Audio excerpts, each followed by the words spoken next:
Hello friends, welcome to தியா சமையல்.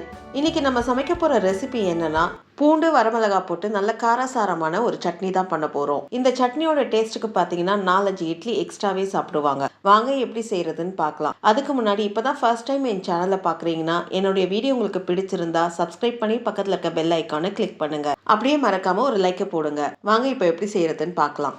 ஒரு pan எடுத்துக்கோங்க. பேன் நல்லா சூடான பிறகு 2 டேபிள் ஸ்பூன் எண்ணெய் சேர்த்துக்கோங்க. எண்ணெய் நல்லா சூடான பிறகு 1/4 ஸ்பூன் சீரகம் சேர்த்துக்கோங்க. 2 முழு பெரிய பூண்டு, கிராம்னு பார்த்தீங்கன்னா 25 கிராம் இருக்கும். பூண்டை தோல் உரிச்சு சேர்த்துக்கோங்க. ஒரு சின்ன சைஸ் வெங்காயத்தை நீட்டு வாக்கில் கட் பண்ணி சேர்த்துக்கோங்க. பூண்டும் வெங்காயம் நல்லா சாஃப்ட் ஆகிற அளவுக்கு வதக்கி விட்டா போதும். ஒரு 2 நிமிஷம் வதக்கி விட்டிங்கன்னா அது நல்லா சாஃப்டாக வதங்கி வந்துடும்.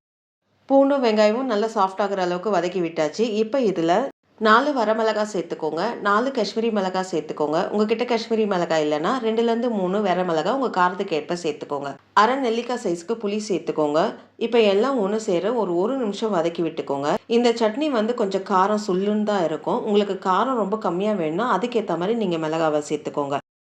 ஒரு நிமிஷம் எல்லாம் ஒன்று சேர நல்லா வதக்கி விட்டாச்சு. இப்போ அடுப்பை ஆஃப் பண்ணிக்கோங்க. இதை நல்லா ஆற விட்டு எண்ணெயை வடிச்சிட்டு ஒரு மிக்சி ஜாரில் சேர்த்துக்கோங்க. மிக்சி ஜாரில் சேர்த்து தேவையான அளவு உப்பு சேர்த்து 2-3 ஓட்டு ஓட்டிட்டு அதுக்கப்புறம் தேவையான அளவு தண்ணி சேர்த்து நல்ல ஒரு பேஸ்ட்டாக அரைச்சி எடுத்துக்கோங்க. பாருங்க, இந்த பதத்துக்கு அரைச்சி எடுத்துக்கணும். இப்போ இது ஓரமாக வச்சுக்கோங்க. வெங்காயம் பூண்டு வதக்குன அதே பேனில் 2 ஸ்பூன் எண்ணெய் சேர்த்துக்கோங்க. எண்ணெய் நல்லா காஞ்சி வந்த பிறகு 1/4 ஸ்பூன் கடுகு சேர்த்துக்கோங்க. 1/4 ஸ்பூன் உளுந்து சேர்த்துக்கோங்க. கொஞ்சம் பெருங்காயத்தூள் சேர்த்துக்கோங்க. கொஞ்சம் கருவேப்பிலை சேர்த்துக்கோங்க. உளுந்து நல்லா செவந்து கருவேப்பிலை நல்லா பொரிஞ்சு வந்த பிறகு நம்ம அரைச்சி வச்சிருக்க சட்னியை சேர்த்துக்கோங்க. மிக்சி ஜாரில் கொஞ்சமாக தண்ணி சேர்த்து அதையும் அலசி சேர்த்துக்கோங்க. இப்போ எல்லாம் ஒன்று சேர ஒரு கலரி விட்டு அடுப்பு ஆஃப் பண்ணிக்கோங்க. நல்ல காரசாரமான பூண்டு மிளகாய் சட்னி ரெடி ஆயிடுச்சு. இது இட்லி தோசைக்கு வச்சு சாப்பிட்டு பாருங்க. டேஸ்ட் வேற லெவல்ல இருக்கும். இந்த வீடியோ கண்டிப்பாக உங்களுக்கு பிடிச்சிருக்கும்னு நினைக்கிறேன். மறக்காம என் சேனலை சப்ஸ்கிரைப் பண்ணிட்டு பக்கத்தில் இருக்க பெல் ஐக்கானை கிளிக் பண்ணுங்க. அப்படியே ஒரு லைக்கை தட்டுங்க. உங்களுடைய ஃபீட்பேக்கை எனக்கு கமெண்ட் செக்ஷனில் போஸ்ட் பண்ணுங்க. நன்றி, வணக்கம்.